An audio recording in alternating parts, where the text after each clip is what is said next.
Hey everybody, now we first mentioned the GDPR back in one of our very first videos. This was at the beginning of 2017. Now everyone's finally panicking about the general data protection regulation that's going to land in May 2018. It's the biggest data privacy shakeup for the past 2 decades. But what does that mean for you as a marketeer, a head of growth, or a product owner? What is GDPR? Does it apply to you? What changes do you need to make? Will you be able to use all the same tools and tactics you've been using? We're going to break it down.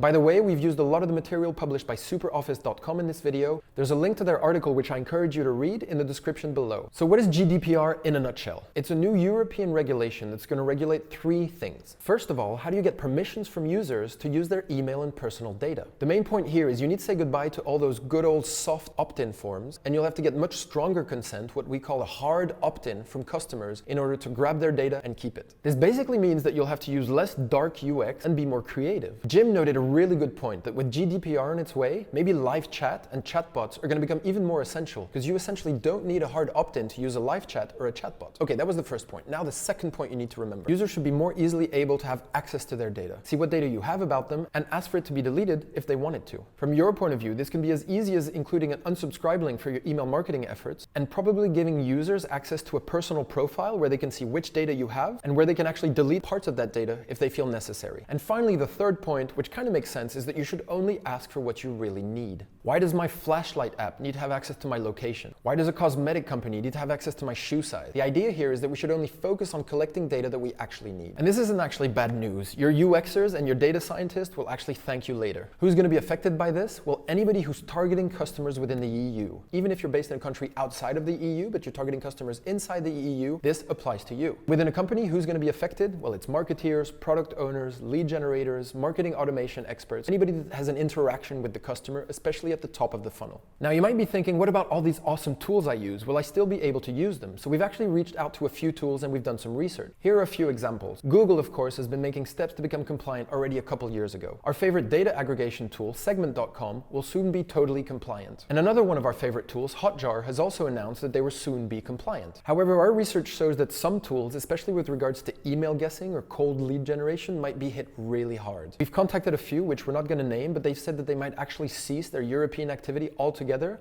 if it becomes too hard to be compliant. Because if you don't comply, it's going to hurt a lot. The fines are up to 4% of your global annual turnover, that's your global turnover, or 20 million, whichever is a greater number. Now, if you want to get even more up to date or more granular, or if you want to share some documentation around, we've actually prepared a little report for you guys, which you can download in the comments below. As always, if I've forgotten anything, if there's cool articles to read, if there's good ideas that you come up with, please put them in the comments below. And please subscribe if you want to get all the latest tools, tricks, tactics, and policies from Growth Tribe.